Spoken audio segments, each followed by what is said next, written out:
Edmonton, like all other NHL teams, will open up training camp on Monday. And as I'm joined by Mark Spector, I'm assuming, Mark, that the players might be in better shape than I've been. Certainly being around the house and making a steady run to the fridge. Now teams will be trying to make a run to the Stanley Cup. Now, as we look at the Edmonton Oilers heading into this training camp, Mark, do you see it being a real training camp like you might see in September, or more of a refresher to get everybody sort of going in the right direction after what had been a pretty strong season for Edmonton? Well, a little of both, but I think there's a third element here. Sure, the coaches and everyone's going to have to go back over the special teams and the way we forecheck and some of those things, and that knowledge won't be that far below the surface, Gene, because they did play 71 hockey games. But I think that the coaching staff will be looking at their players very closely and seeing if there may be some whose training methods over the course of this pandemic puts them on the outside looking in. You don't get to just, I'm holding up here. These are the lines the last game they played against Winnipeg on March 11th. You don't just show up and get back on these lines again. I think the coaching staff will be very attentive. In fact, I'm not sure if there's actual physical testing or if they're going to let them off the hook on that. But you better be in shape and ready to go, or someone's going to get your spot here. Well, speaking of lines, when you look at the ones from March 11th, as the Oilers get ready for camp, do you expect, as they prepare for the return and the play-in, that they'll be the same or different? Well, ideally, you'd like a version of the same. Now, the question is, what is the same, Gene? Here in Edmonton, the biggest change in the complexion of this hockey team was the ability to move Connor McDavid and Leon Draisaitl onto separate lines. They are now your 1-2 centers in this team. They're the Crosby Malkin for as long as you and I are probably going to be working in this town, Gino. So it became who plays with those guys. And Ryan Nugent-Hopkins played most of the time with Leon Draisaitl. It really helped him to win the Art Ross Trophy. But the last handful of games, I think what happened was with Kyle Yamamoto and Ryan Nugent-Hopkins playing with Leon Draisaitl, we kind of looked at the wingers for Connor McDavid and we said, geez, he's kind of getting short-shifted here. So the last handful of games, Tippett moved Nugent-Hopkins up with Connor McDavid, and he put Tyler Ennis down on the left side with Draisaitl and Yamamoto. Both lines were very productive. So for me, I'll be interested to see where Ryan Nugent-Hopkins rides shotgun, if it's to the big guy, McDavid, or if it's with Draisaitl. That's a decision that Dave Tippett might have made. Just as we're going to have to watch practice to see where he's going to fall on that one. When you look at the two superstars, not only on the Oilers but around the National Hockey League, let's break each of them down individually. Leon Draisaitl, Art Ross Trophy winner, potentially a Hart Trophy winner. Do you think that this break will have any kind of impact on him in the sense of slowing him down after what's been, he had 50 goals last year, and yet I feel like this is even a continuation of being a breakthrough for the kind of player he's going to be? Yeah, I refuse to use the term that we're in uncharted waters because I've heard it too many times in the last 3 months. But anyone who has a track record on any player and how they perform coming out of a 4-month break, please let me know. Because, this isn't even, remember Jerome McGinley, he was always a slow starter, right? Walk-in Hall of Famer, one of the favorite Canadian hockey players I've ever covered in my life. Started slow every year. So we had a book on Jerome. But nobody has a book, Gino, on how guys are going to come out of this pandemic. So, you know what? I defer that question. Ask me when the games start, because I don't know, you don't know, and our viewers don't know how different guys will react differently to all this time off.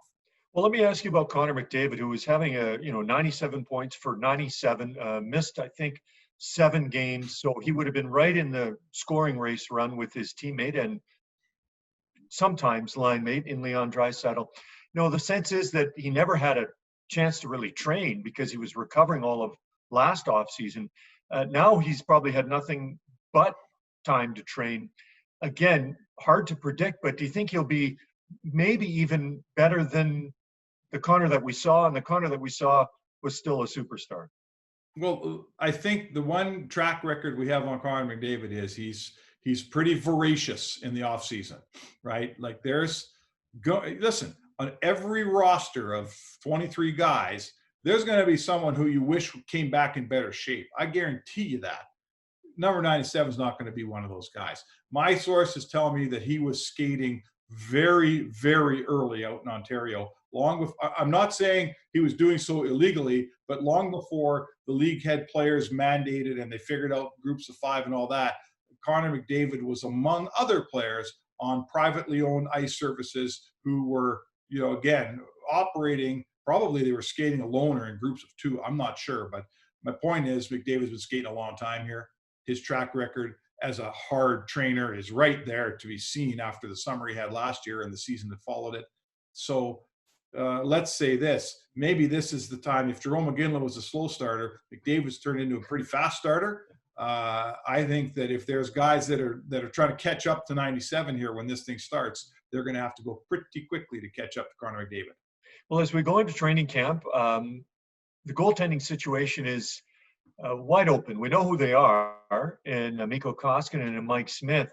Is there something to be said for what we might see over the course of the preparation before the play-in event against Chicago that Dave Tippett will say, okay, he's my guy? Like, can anything be earned or potentially lost during the next few weeks when it comes to the starting netminder?